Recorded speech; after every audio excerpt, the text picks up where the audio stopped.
पूरे देश में एक ही बात चल रही है कि तानाशाही को आज खत्म करना जरूरी है। संविधान को अगर बचाना है तो तानाशाही सरकार को अगर आज नहीं हटाया गया तो कल इस देश में कोई भी बोल नहीं पाएगा।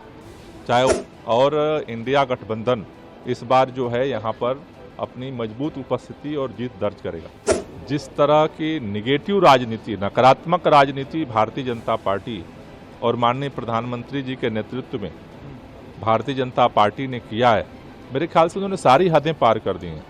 देखिए, पूरे देश से जिस तरह से खबरें आ रही हैं, 2 चरण का मतदान हुआ है, तो पूरे देश में एक ही बात चल रही है कि तानाशाही को आज खत्म करना जरूरी है।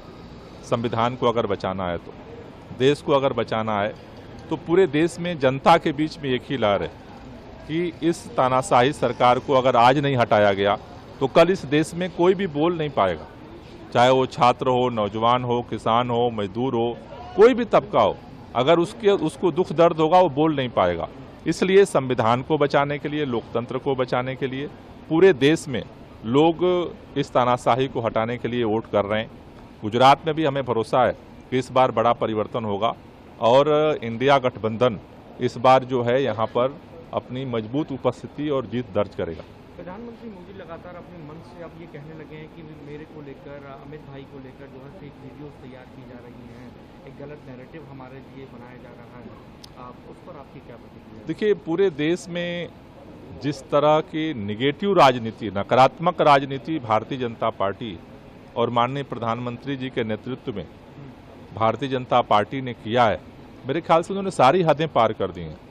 चाहे वो इस तरह के नकारात्मक प्रचार हो और चाहे जिस तरह से पूरे अपोजिशन को उठा करके जेल में डालने का हो, चाहे जिस तरह से ईडी, सीबीआई, आईटी का दुरुपयोग करके पैसा उगाही करना हो या लोगों की आवाज़ बंद करना हो, तो नकारात्मक राजनीति की सारी हदें तो भाजपा ने पार की हैं और आज उसी से उनको डर लग रहा है, क्योंकि जनता 5 साल तो चुप थी, लेकिन अब उसे वोट देने का अवसर मिल रहा है और वो वोट की ताकत से इस तानाशाही के खिलाफ अपना विरोध दर्ज कर रही है और इससे भाजपा डरी हुई है। राहुल गांधी भी कह रहे हैं कि 400 पार का नारा बीजेपी ने देना बंद कर दिया है क्योंकि प्रधानमंत्री को हकीकत मालूम पड़ गई। वो रिजर्वेशन को लेकर बयान दे रहे हैं, कैसे देख रहे हैं? क्या जिस तरीके से वो बयान दे रहे हैं और लोगों तक अपनी बात पहुँचाने की कोशिश कर रहे हैं, क्या बीजेपी को इससे नुकसान आपको दिखता है? देखिए, जनता चुनाव में मालिक होती है।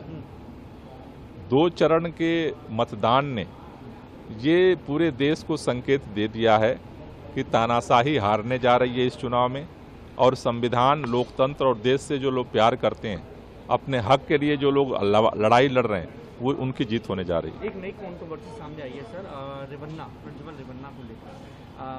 हाल में एक वीडियो भी आया जिसमें प्रधानमंत्री उनके लिए वोट मांगते हुए नजर आ रहे हैं। पूरा विपक्ष अब एक तरफ हो गया उस मामले पर, आप उसको कैसे? नहीं, बात ये पक्ष विपक्ष की नहीं है, ये तो हमारी सामाजिक मर्यादा का प्रश्न है। भारतीय जनता पार्टी के ऊपर एक ही आरोप है कि भारतीय जनता पार्टी में जितना भी देश का बड़ा भ्रष्टाचारी हो वो शामिल हो जाता है, वो जो है ईमानदार हो जाता है। महिलाओं के साथ जिस तरह की ये घटना सामने आई है, चूंकि वो एनडीए में शामिल है इसलिए मोदी जी प्रचार उसका करते हैं और वो सही हो जाता है। चीज़ें बाहर आए उससे पहले उससे देश से बाहर भगा दिया जाता है।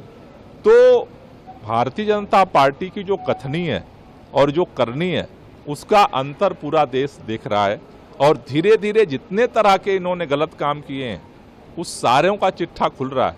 और जैसा मैंने पहले भी कहा कि देश इस तानाशाही का जवाब अपने वोट से देने की तरफ बढ़ रहा है। इस बार तानाशाही हारेगी और संविधान और लोकतंत्र जीतेगा।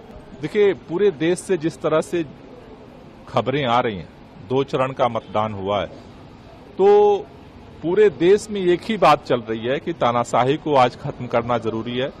संविधान को अगर बचाना है तो, देश को अगर बचाना है तो पूरे देश में जनता के बीच में एक ही लहर है कि इस तानाशाही सरकार को अगर आज नहीं हटाया गया तो कल इस देश में कोई भी बोल नहीं पाएगा। चाहे वो छात्र हो, नौजवान हो, किसान हो, मजदूर हो, कोई भी तबका हो, अगर उसको दुख दर्द होगा वो बोल नहीं पाएगा।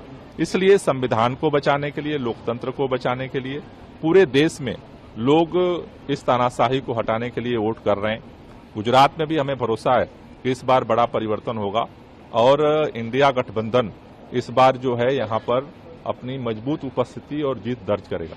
प्रधानमंत्री मोदी लगातार अपने मंच से अब ये कहने